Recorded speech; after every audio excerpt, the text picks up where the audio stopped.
Andor season 2 trailer.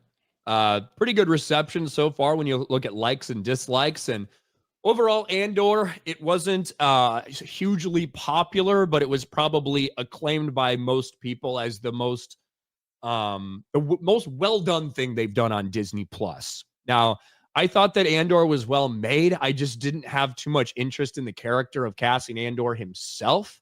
But I think it's the most competent thing they've probably done. And I feel like they're betting a lot on season 2 of this because it's one of the only things that they kind of have going for them, despite the fact that it didn't receive a ton of broad appeal from kind of a general Star Wars audience.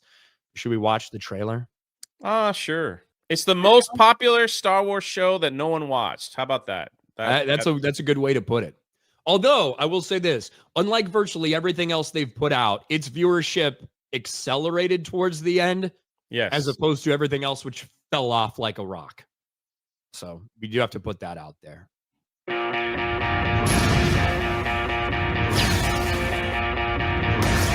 in a war. You want to fight? Or you want to win?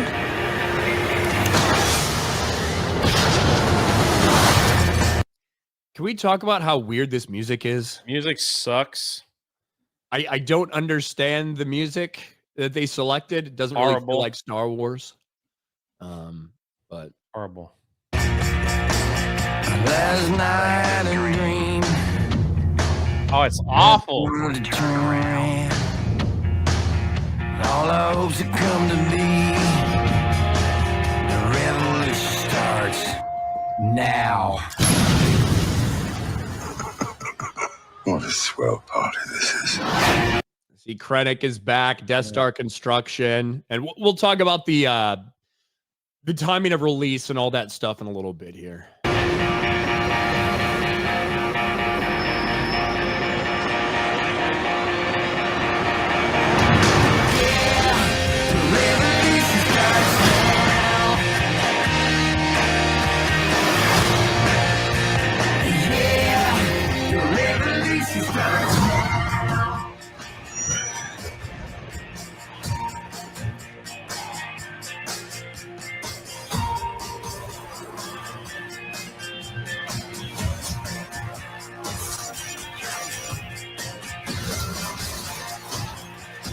Remember this moment. You're here, you're right here, and you're ready to fight.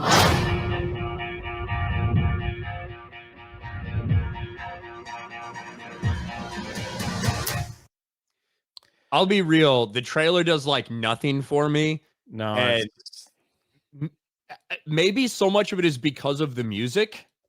Star Wars music is so iconic with the brand.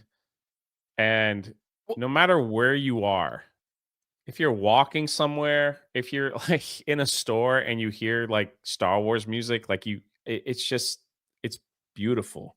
John Williams' Star Wars music is amazing, and it makes the movies, for me, like it's part of the movie.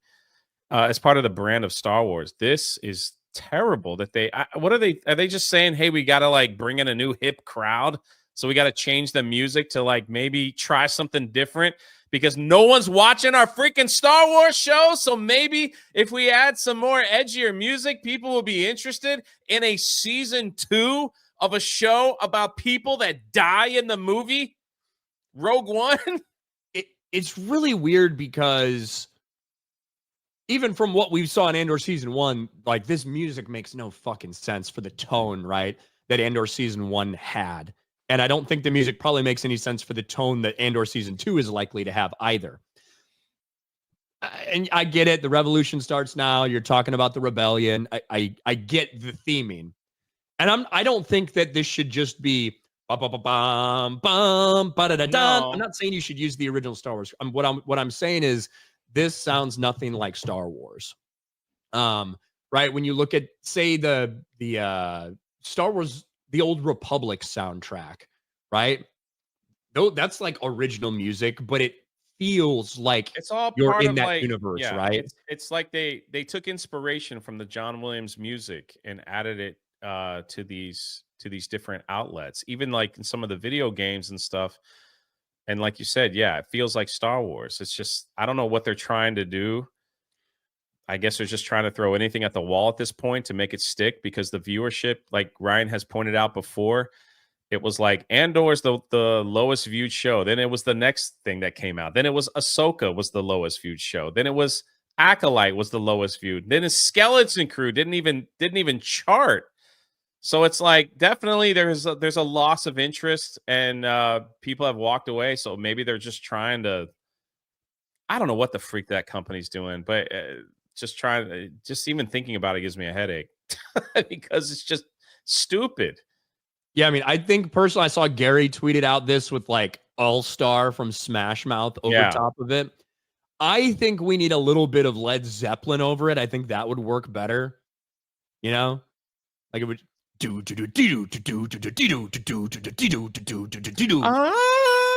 Yes, exactly.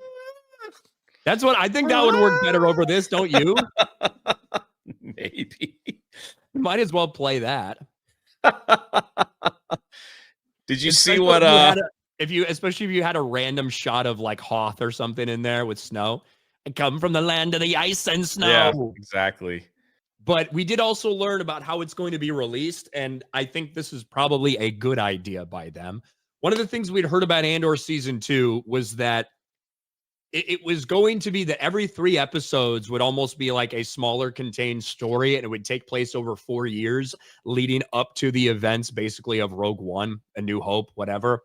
So they're going to do 3 episode drops, which I think is probably smart for them if all of these are going to kind of be their own contained stories with a year time jump in between. Episode 1, 2, and 3, 4, 5, and 6, 7, 8, 9, 10, 11, 12. So it's only going to release over 4 weeks, and it's going to span over 4 years. Probably will help them out viewership, numbers, ratings wise, and make it look better than it would if they would just drop one at a time. But I mean, Andor season 2 is one of the only things that I think anybody has any like, hey, maybe that could actually be competent that's come out from Disney Star Wars recently. I don't know how big of a win it could possibly be for them. They spent a lot of money on this. They spent a lot of money on season 1. And it's one of the only things that had decent word of mouth in the aftermath. Yeah. But they need a lot more people to tune in to truly make it a success.